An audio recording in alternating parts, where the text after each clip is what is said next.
En définitive, quelle que soit la voie suivie, le chrétien se doit d'être sel, celui qu'on ne remarque pas et qui agit de l'intérieur. C'est par la miséricorde divine dont il fait preuve qu'il sollicite le retournement du cœur de ses frères.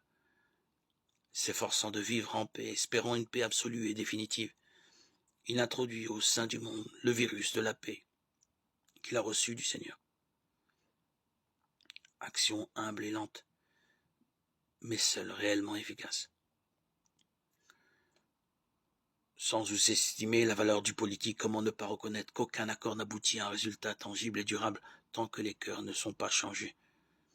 Il importe avant tout que par l'action du disciple de Jésus, l'Esprit travaille le monde et l'amène à rêver à une paix authentique.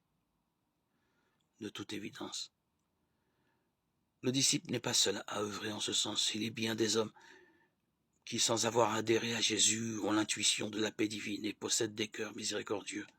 Dieu merci. Mais le problème est le même.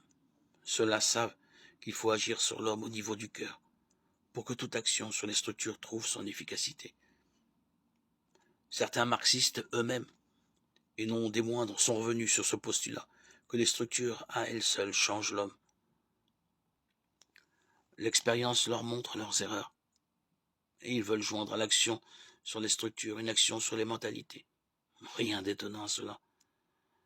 Seul le chemin tracé par Jésus peut aboutir. Il est moins gratifiant d'être celle de la terre que de manier des foules. Mais dans une telle attitude, le disciple se rend conforme à Jésus.